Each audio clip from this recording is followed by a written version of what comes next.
ನಿಮ್ಮ ನ್ಯೂಸ್ ರೂಮ್ಗೆ ಸ್ವಾಗತ. ನಾನು ಮಾಲ್ತೇಶ್.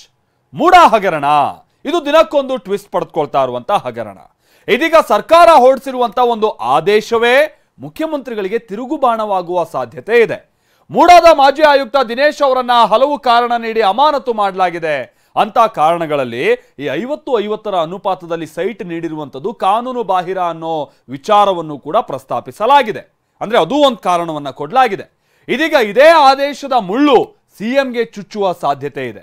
ಯಾಕಂದ್ರೆ ಸರ್ಕಾರವೇ ಸೈಟ್ ನೀಡಿರೋದು ಕಾನೂನು ಬಾಹಿರ ಅಂತ ಒಪ್ಕೊಂಡಿದೆ ಅಂತ ಹೇಳ್ತಾ ಇರುವ ದೂರುದಾರರು ಇದೇ ಆದೇಶದ ಪ್ರತಿಯನ್ನ ಹೈಕೋರ್ಟ್ಗೆ ಸಲ್ಲಿಸೋದಕ್ಕೆ ಸಜ್ಜಾಗಿದ್ದಾರೆ.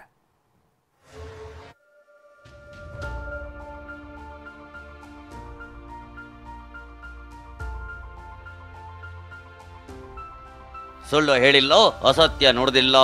ನಮಗೆ ಯಾವನು ಸುಳ್ಳು ಹೇಳಿಲ್ಲ, ಅಸತ್ಯ ನುಡಿದಿಲ್ಲ.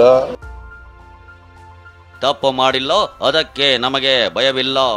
ಮತ್ತೆ ತಪ್ಪು ಮಾಡಿಲ್ಲ, ನಮಗೆ ಮೂಡ ಕೇಸ್ನ ಬಲಿಯಲ್ಲಿ ಸಿಲುಕಿರೋ ಸಿಎಂ ಸಿದ್ದರಾಮಯ್ಯಗೆ 1 ವಾರ ರಿಲೀಫ್ ಸಿಕ್ಕಿದೆ. ಇದೇ ಜೋಶ್ನಲ್ಲಿ ತಪ್ಪು ಮಾಡಿಲ್ಲ ಅಂತ ಮತ್ತೊಮ್ಮೆ ಸ್ಪಷ್ಟಪಡಿಸಿದ್ದಾರೆ. ಚಾಮುಂಡಿ ಬೆಟ್ಟಕ್ಕೆ ಎಂಟ್ರಿ ಕೊಟ್ಟು ದೇವಿಯ ದರ್ಶನ ಪಡೆದಿದ್ದಾರೆ. ಹಣೆಗೆ ಕುಂಕುಮ, ಕೈಯಲ್ಲಿ ಹೂವು ಹಿಡಿದು ನಾಡ ದೇವತೆಗೆ ನಮಿಸಿದ್ದಾರೆ. ಕಾಪಾಡೋ ಚಾಮುಂಡಿ ಅಂತ ಈಡುಗಾಯಿ ಹೊಡೆದಿದ್ದಾರೆ.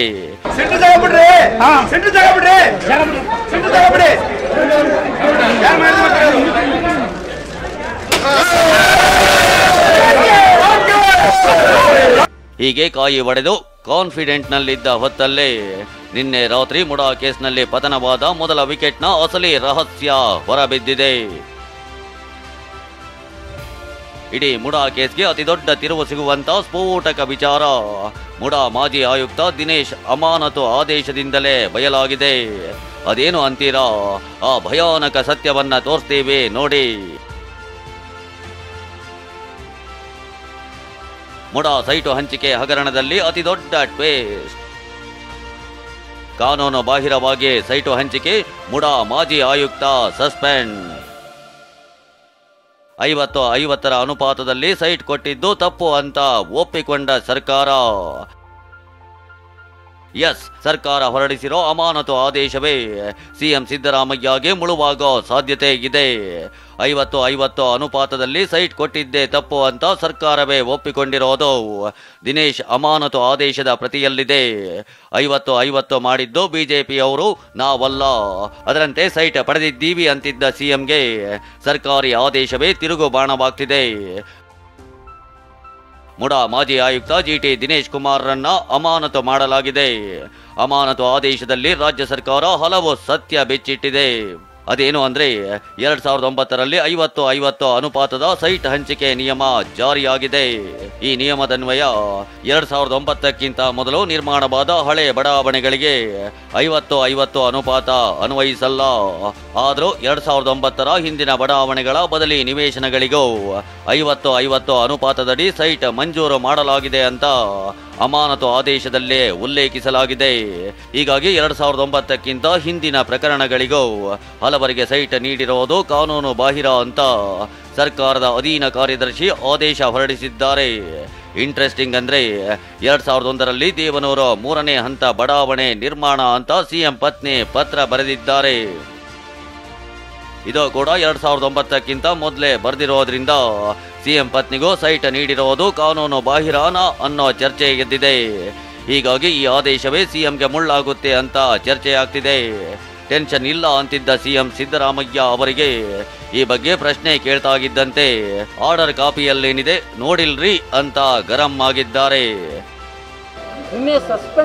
ನಾನು ನೋಡಿಲ್ರಿ, ನೋಡ್ದೆ ಏನ್ ಹೇಳಿ ನಾನು ಗಮನಕ್ಕೆ ಬಂದಿದೆ, ಸಸ್ಪೆಂಡ್ ಆಗಿರೋದು ಗೊತ್ತಾಗಿದೆ. ಬಟ್ ಏನ್ ಬರ್ದಿದ್ದಾರೆ ಆರ್ಡರ್ಸ್ ನಲ್ಲಿ ಅಂತ ಗೊತ್ತಿಲ್ಲ. ತಪ್ಪೆ ಮಾಡಿಲ್ಲ ಅಂದ್ರೆ ಸಸ್ಪೆಂಡ್ ಯಾಕೆ ಮಾಡಿದ್ರಿ ಎಂದ ಅಶೋಕ್. ನಾನು ಅಮಾನತು ಮಾಡಿಲ್ಲ ಅಂತ ಸಿಎಂ ಸಿದ್ದರಾಮಯ್ಯ ತಿರುಗೇಟು. ಈಗ ನೀವು ಸಸ್ಪೆಂಡ್ ಮಾಡಿದಿರಲ್ಲಪ್ಪ, ಯಾಕಪ್ಪ ಸಸ್ಪೆಂಡ್ ಮಾಡಿದ್ರಿ? ನೀನ್ ಸಸ್ಪೆಂಡ್ ಹೇಳಿಕೆಯಲ್ಲಿ ಹಾಕಿದಿರ 50-50 ಅನುಪಾತ ಏನಿದೆ, ಆ 50-50 ಅನುಪಾತ ತಪ್ಪು ಅಂತ ನೀವು ಹೇಳಿದ್ದೀರಾ. ಸರಿಯಾಗಿ ಕ್ರಮ ತೆಗೆದುಕೊಂಡಿಲ್ಲ ಅಂತೇನು ಕೂಡ ಅವನ ಮೇಲೆ ಆಪಾದನೆ ಮಾಡಿ ಈಗ ಅವ್ರನ್ನ ಸಸ್ಪೆಂಡ್ ಮಾಡಿದ್ದೀರಾ. ಮತ್ತೆ ಇದಕ್ಕಿಂತ ಏನ್ ಸಾಕ್ಷಿ ಬೇಕು? ಗೊತ್ತಿಲ್ಲ, ನಾನು ಮಾಡಿಲ್ಲ, ಅರ್ಬನ್ ಡೆವಲಪ್ಮೆಂಟ್ ಡಿಪಾರ್ಟ್ಮೆಂಟ್. ಇನ್ನು ಸಂಸದ ಬಸವರಾಜ ಬೊಮ್ಮಾಯಿ ಕೂಡ ಹಗರಣ ಆಗಿಲ್ಲ ಎಂದವರು ಕಮಿಷನರ್ ಅನ್ನ ಯಾಕೆ ಅಮಾನತು ಮಾಡಿದ್ರಿ ಅಂತ ಪ್ರಶ್ನಿಸಿದ್ದಾರೆ. ವಿ ಸೋಮಣ್ಣ ಕೂಡ ಒಪ್ಪು ತಿಂದವರು ನೀರು ಕುಡಿಯಲೇಬೇಕು ಎಂದಿದ್ದಾರೆ. ಈಗೇನು ನೀವು ವಾದ ಮಾಡ್ತಾ ಇದ್ದೀರಿ, ಯಾವುದೇ ಹಗರಣ ಆಗಿಲ್ಲ, ಇನ್ನೊಂದಾಗಿಲ್ಲ, ಅದರ ವಿರುದ್ಧವಾಗಿ ಅಲ್ಲಿ ನಡೆದಿರುವಂಥದ್ದು ಸಾಕ್ಷಿ. ಇವತ್ತು ಅದೇ ಸರ್ಕಾರ ಅಮಾನತು ಮಾಡಿರುವಂಥದ್ದು, ಅಲ್ಲಿ ಎಲ್ಲವೂ ಕೂಡ ಸರಿ ನಡೆದಿಲ್ಲ, ಕಾನೂನುಬದ್ಧವಾಗಿ ನಡೆದಿಲ್ಲ ಅಂತ ಒಪ್ಕೊಂಡಂಗಾಗಿದೆ. ಉಪ್ಪು ತಿಂದವನು ನೀರು ಕುಡಿಲೇಬೇಕು. ಒಂದು ಭಾರತೀಯರ ಸಂಸ್ಕೃತಿ ಹೆಂಗಿದೆ ಅಂದರೆ ತುಂಬ ದಿನ ಎಲ್ಲರನ್ನೂ ಮೋಸ ಮಾಡೋದು. ಅಮಾನತು ಆದೇಶ ಪ್ರತಿಯನ್ನ ಕೋರ್ಟ್ಗೆ ಸಲ್ಲಿಸುತ್ತೇವೆಂದ ದೂರುದಾರ. ಸೈಟ್ ಹಂಚಿಕೆ ವಿಚಾರದಲ್ಲಿ ಲೋಪವಾಗಿದೆ ಅನ್ನೋದನ್ನ ಒಪ್ಪಿಕೊಳ್ಳುವಂತೆ ಸರ್ಕಾರ ಮುಡಾ ಮಾಜಿ ಆಯುಕ್ತ ದಿನೇಶ್ ರನ್ನ ಅಮಾನತು ಮಾಡಿದೆ. ಇದೇ ಅಮಾನತು ಆದೇಶ ಪ್ರತಿಯನ್ನ ಕೋರ್ಟ್ಗೆ ನೀಡ್ತೀವಿ ಅಂತ ದೂರುದಾರ ಸ್ನೇಹಮಯಿ ಕೃಷ್ಣ ಹೇಳಿದ್ದಾರೆ. ನಿಮ್ಮ ಸರ್ಕಾರವೇ 50-50 ಅನುಪಾತದಲ್ಲಿ ನಿವೇಶನವನ್ನು ಕೊಟ್ಟಿರೋದು ನಿಯಮ ಬಾಹಿರ ಅನ್ನೋ ಹಿನ್ನೆಲೆಯಲ್ಲಿ ಒಬ್ಬ ಅಧಿಕಾರಿನ ಅಮಾನತು ಮಾಡಿದಾರ ಅಂತಂದರೆ ನಿಯಮ ಬಾಹಿರವಾಗಿ ನಿಮ್ಮ ಹೆಂಡತಿ ಹೆಸರು ಕೂಡ ಅನುಪಾತ 50-50 ಅನುಪಾತ ನಿವೇಶನ ಪಡೆದು ನೀವೇ ಸ್ಪಷ್ಟವಾಗಿ ಒಪ್ಪಂಡಾಗಿದೆ. ಪಾಪದ ಕೂಡ ತುಂಬಿದಾಗ ಅದು ಬೇಕಾದ ಶಿಕ್ಷೆ ತಾನೇ ಪ್ರಕೃತಿ ಯಾವ್ದಾದ್ರು ಮಾಡುತ್ತಿದ್ದಾರೆ, ಅದೇ ರೀತಿ ಥರ ಆಗ್ತಾ ಇದೆ.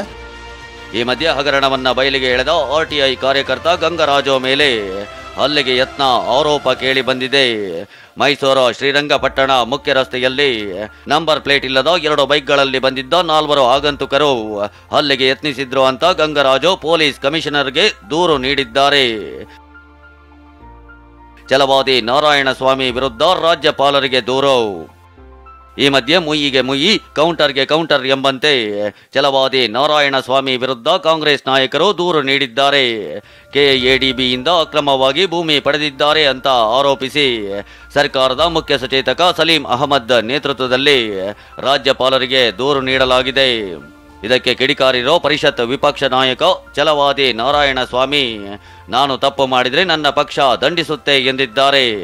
ನಾನೇನಾದರೂ ತಪ್ಪು ಮಾಡಿದರೆ ನನ್ನ ಪಕ್ಷ ನನ್ನನ್ನು ದಂಡಿಸ್ತದೆ, ನನ್ನನ್ನು ಬಿಡಲ್ಲ. That it is A public trust, family trust ಅಲ್ಲ. ಅದರಿಂದಾಗಿ ನನಗೂ ಅದಕ್ಕೂ ಏನೂ ಸಂಬಂಧ ಇಲ್ಲ. ಆದ್ರೆ ಅಲ್ಲಿ ಇದ್ರು ಅನ್ನೋ ಕಾರಣಕ್ಕೆ ನಾನು ಕೆಲವು ಅಪಾದನೆಗಳು ಮಾಡಿದ್ರಿಂದ ಅವರು ಎದ್ದಿರೋ ಮಾತು ಬಿದ್ದಿರಲಿ ಅಂತ ಹೇಳಿ ಒಂದು ಕಂಪ್ಲೇಂಟ್ ಕೊಟ್ಟಿದ್ದಾರೆ. ದೂರಿಗೆ ಪ್ರತಿ ದೂರುಗಳು ದಾಖಲಾಗ್ತಿವೆ. ಮುಡಾ ಮಾಜಿ ಆಯುಕ್ತರ ಅಮಾನತು ಮಾಡಿರುವುದು ಈಗ ವಿಪಕ್ಷಗಳಿಗೆ ಅಸ್ತ್ರವಾಗಿದೆ. ಕೋರ್ಟ್ನಲ್ಲಿ ಕೂಡ ಪ್ರಸ್ತಾಪಿಸುವುದಾಗಿ ಹೇಳ್ತಿದ್ದಾರೆ. ಇದೋ ಮುಂದೆ ಯಾವ ತಿರುವು ಪಡೆಯುತ್ತೆ ಅನ್ನೋದನ್ನ ಕಾದು ನೋಡಬೇಕು.